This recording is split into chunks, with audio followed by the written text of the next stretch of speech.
Well, with record heat waves across the northern hemisphere, it's easy to see how climate change is already having a direct impact on our lives. While some of us can just crank up the air conditioning, others, even here in Canada, who are facing wildfires and storms, well, they're having to leave their homes because of extreme weather events. Now, to explain more about the impact of climate change when it comes to migration and how it's going to affect where humans live in the future, we're joined by Yvonne Su. She's an assistant professor at York University in the Department of Equity Studies and an expert on climate-induced forced migration. Good morning to you, Yvonne. Good morning, Stephen. Thanks for having me. Thank you for taking the time with us. We have been hearing about this idea of climate refugees for quite a long time now. To what degree are we already seeing that, people displaced by climate change? We're seeing a lot of people displaced by climate change, but most of them are internally displaced. So that's really important to note the difference, is that they're not technically refugees because they're not crossing borders. And unfortunately, they're not included in the Geneva Convention, but they're internally displaced. I have some stats. Can I run them by you? Yeah, that'd be great. So in 2022 alone, 61 million internal displacements have taken place worldwide. And of those 61 million, 32.6 million are due to disasters. So more than half of those internal displacements are due to disasters or climate-related disasters. Right. So that's a lot of people. And so we're talking about people moving not just to escape the extreme weather itself, but then the events that happen as a result of climate change. Exactly. So climate change is known to be a threat multiplier. So they kind of take things which are already bad and they make it worse. Yeah. So something like social unrest or like conflict over resources or lack of resources, like fresh water, which we're very used to here in Canada, it's only going to get worse as climate change makes things worse. So I can give you a concrete example. So, for example, in sub-Saharan Africa, you can have droughts year after year that are ruining crops, killing livestock. So these farmers often have to find other places to go. And where can they go? Other fertile land, which already has other farmers or herders, or the urban areas, the cities, which are largely overpacked or, overcrowded. So when they make these moves, that's where conflict often happens, is that there's just not enough resources for all these people in these small places. And where else do we see this happening? Well, we see it in Southeast Asia, that's another hotspot, or we see it recently in Pakistan with that large flood that displaced millions of people. And also to bring it back home, we also see it in Canada. So I do have another stat for you, which is that in the last 10 years, there's been almost 500,000 internal displacements in Canada due to disaster events. And I think that stat is really relatable even in this year, as most people have either inhaled wildfire smoke, been affected by wildfires, been affected by heat waves, or now in Nova Scotia, 3 months worth of rain dropping in one day, causing severe flooding. And I think people are missing as a result.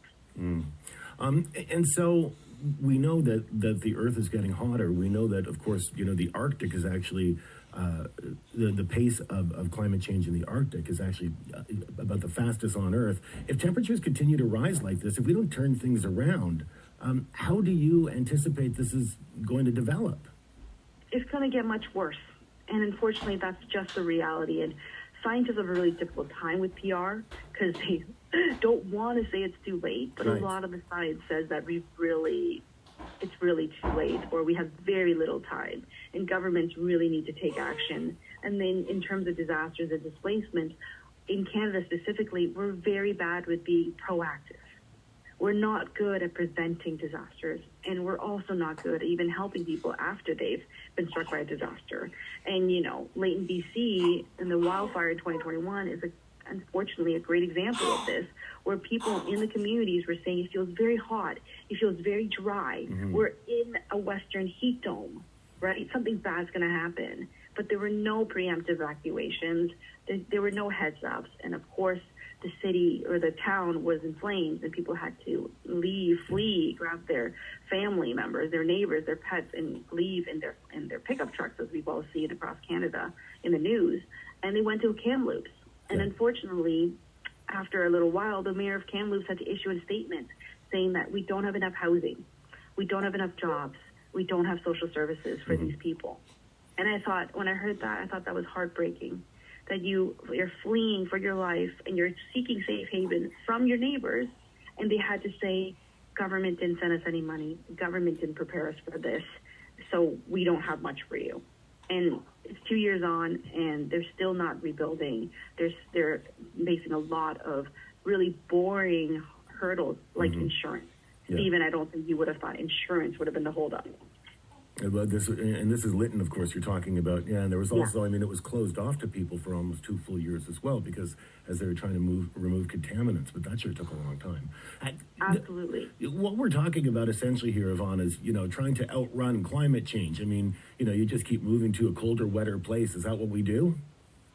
No, and I think that's only available for people who have money, right? People who can afford to be proactive and move or buy a cottage or a cabin. Right, but most people are struggling and they don't have the resources to do this. And they want to stay in place, right? They like their communities, And Vancouver is at risk of sea level rise, but most people in Vancouver would like to stay in Vancouver, right? So moving is not necessarily the solution. Trying to prevent the disasters and prevent runaway climate change is where we should be focused on. Right. And here we are in Vancouver getting our first rain, a city that's famous for rain, getting our first rain in almost 2 months. Wow. Incredible. So how should we be preparing then? I mean, it seems to me that, as you said, scientists don't like to say it's too late, but we have somehow jumped from we need to prevent climate change to we need to shore our infrastructure up for climate change. Yep, and I think that's where we're at, and the governments and the industries need to really get on board and help us and push there to be political will, and citizens have to get involved as well, because we're going to be the most impacted.